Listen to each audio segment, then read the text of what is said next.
अगर जीवन की परेशानियाँ पीछा ही नहीं छोड़ रही हैं, बीमारियाँ परेशान कर रही हैं, कोई ना कोई घर में बीमार रहता है, कई तरह की तकलीफ़ें अगर हो रही हैं, बाहरी लोग तकलीफ़ दे रहे हैं, घर के लोग तकलीफ़ दे रहे हैं, या किसी भी तरह की कोई भी प्रॉब्लम जीवन में अगर हो रही है और आप बहुत परेशान हो चुके हैं, या कोई ऐसा चक्र जैसे चलता है, बीमारी है फिर दूसरी बीमारी, फिर ऐसे करके कोई चक्र भी चल रहा है, तो आप समझ जाएं कि कुछ न कुछ पिछले जन्म का है जिसे आप चुका रहे हैं। तो ये सब काटने के लिए, ताकि वो कर्म ख़त्म हो जाए और आपके जीवन में वो दुख, वो परेशानी, वो तकलीफ़ ना आए, तो उसके लिए आपको एक प्रार्थना करनी होगी। या कोई ऐसा गुनाह आपने किया है जो आपको याद है और अभी आपको तकलीफ़ कुछ भी नहीं मिल रही है, फिर भी आप ये प्रार्थना करें, ताकि वो जो आपने गुनाह किया, वो जो आपसे पाप कर्म हो गया, वो जो आपने दूसरे को तकलीफ़ दे दी और आप खुद उसमें गिल्ट में हैं, तो उसके लिए भी आपको ये प्रार्थना करनी चाहिए, ताकि वो जो आपने दिया है वो वापस आप पे लौट के ना आए, वो समाप्त हो जाए। लेकिन जानबूझ के कुछ भी बुरा ना करें, वो कभी फिर समाप्त नहीं होता है। अनजाने में किए गए बुरे कर्म, पाप कर्म या कुछ भी गलती अगर आपसे हो गई है, तो वो सब कट जाते हैं अगर आप सच्चे दिल से ब्रह्म मुहूर्त में ये प्रार्थना करेंगे तो। प्रार्थना है, हे ईश्वर, आपने मुझे इस धरती पे भेजा है। मैंने जो पिछले कई जन्मों में या किसी भी जन्म में कोई भी मुझसे गलती हो गई है या मुझसे पाप कर्म हो गया है, मन से, वचन से, कर्म से, मेरी सोच से, पिछले कई जन्मों में या इस जन्म में जो भी पाप कर्म मुझसे हुए हैं, उन सब के लिए मैं माफ़ी चाहती हूँ या चाहता हूँ। जिस वजह से भी ये समस्या आई है मेरे जीवन में, जो भी समस्या आपके जीवन में है उसे बोले। जो भी समस्या, ये जो समस्या आई है, जो ये परेशानी है, उसके लिए मैं इन सभी पाप कर्मों से माफ़ी चाहती हूँ और इस समस्या से मुक्त होना चाहती हूँ। ये दर्द, ये तकलीफ़, ये परेशानी जीवन से ख़त्म कर दीजिए और आप माफ़ी प्रार्थना करते रहें। इन सारी परेशानियों, उन सभी पाप कर्मों के लिए जो मुझे याद भी नहीं है, जो मैंने किसी जन्म में करे होंगे या पिछले कई जन्मों में किए होंगे, उन सभी अपराधों के लिए मुझे क्षमा करें, क्षमा करें, क्षमा करें। यही चीज़ आप 5 से 10 बार, 11 बार बोल सकते हैं और आप लगातार 11 दिन तक करें। अगर परेशानी ज़्यादा बड़ी है तो आप 1 महीने तक भी कर सकते हैं, 21 दिन तक भी कर सकते हैं। लेकिन अगर परेशानी छोटी है तो आप 11 दिन, 21 दिन कर सकते हैं। और अगर आपको ये लगता है कि ये बहुत बड़ी परेशानी है, तो आप उस परेशानी के लिए करते चले जाएं जब तक परेशानी ख़त्म नहीं होती है। ठीक है? तो ये माफ़ी प्रार्थना ज़रूर करें। माफ़ी प्रार्थना कई सारी मैंने पहले भी दी है, होपोनोपोनो भी है।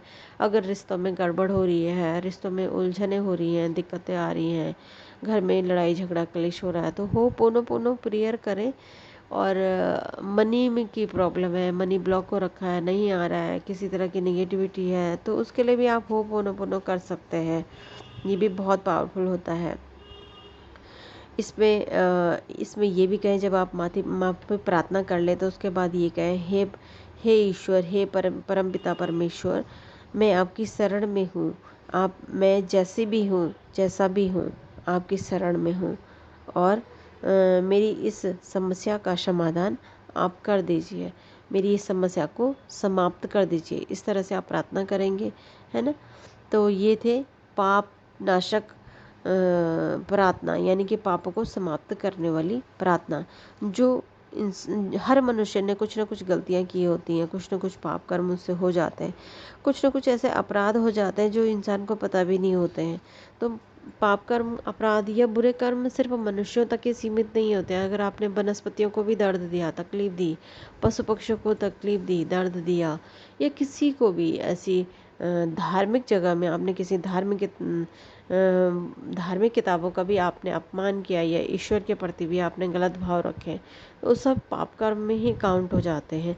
तो इसलिए माफ़ी प्रार्थना जरूर करें। ये माफ़ी प्रार्थना में जोड़े, कुछ भी जो भी आपके मन में है उसको उस प्रार्थना में जोड़ के आप बोल सकते हैं। जो प्रॉब्लम है उसको भी सामने रख के बोल सकते हैं कि ये प्रॉब्लम मेरी समाप्त कर दीजिए। या कोई प्रॉब्लम है भी नहीं तो भी आप बोल सकते हैं कि मुझसे ये गलतियाँ, जो ये पाप कर्म हुए हैं, उन सब के लिए मुझे क्षमा करें, क्षमा करें और क्षमा करें। ये प्रार्थना आप सुबह ब्रह्म मुहूर्त में 3:20 या 3:15 से शुरू करें तो बहुत जल्दी से फल देती है, बहुत तेज़ी से फल देती है। अगर आप नहीं उठ पाते हैं 3 बजे 4 बजे, तो आप जब भी उठें तब भी ये प्रार्थना ज़रूर करें। 21 दिन तो ज़रूर करें, क्योंकि प्रॉब्लम्स उसमें प्रार्थना में फीलिंग डालने के लिए थोड़ा टाइम लगता है, प्रार्थना में फील आने में थोड़ा टाइम लगता है। इसलिए 21 दिन तक ज़रूर करें ये माफ़ी प्रार्थना और अपने जीवन को सुखी बनाएं। अपने आने वाले, माना आप अगला जन्म भी लेते हैं तो भी आपके ये पाप कर्म समाप्त हो जाएंगे और नया कोई भी आप पाप कर्म नहीं करें। ये भी आपको संकल्प लेना होगा, तभी प्रार्थनाएं काम आती हैं। ठीक है, तो संकल्प जरूर लें। 21 दिन तक मैं ये प्रार्थना करूंगी, अब मैं इस तरह का या किसी भी तरह का कोई भी गुनाह, कोई भी पाप कर्म नहीं करूंगा या करूंगी। ठीक है फ्रेंड्स, तो इस तरह की प्रार्थना करें, इससे आपको बहुत सुकून मिलेगा, बहुत आराम मिलेगा। ये कई सारी बीमारियों को दूर कर लेती है, कई सारी तकलीफ़ों को दूर करती है। बच्चों से संबंधित कोई प्रॉब्लम आपको है तो भी दूर करेगी। आपको पारिवारिक सुख नहीं मिल रहा है तो भी आप इस तरह की प्रार्थना करें कि हे प्रभु, मैं मुझसे जो भी पाप कर्म हुए हैं, किसी के गृहस्थी को आपने ख़राब किया होगा, इसीलिए आपकी गृहस्थी सही नहीं चल पा रही है। किसी को आपने वो दर्द दिया होगा किसी जन्म में, जो आपको इस जन्म में जो सुख नहीं मिल पा रहा है। आप चाह रहे हैं, आप गिड़गिड़ा रहे हैं, आप ईश्वर से प्रार्थना कर रहे हैं, लेकिन आपको नहीं मिल पा रहा है। क्यों? क्योंकि आपने अभी तक माफ़ी नहीं मांगी है। पहले माफ़ी प्रार्थना करेंगे, उसके बाद आप ईश्वर से कुछ मांगेंगे।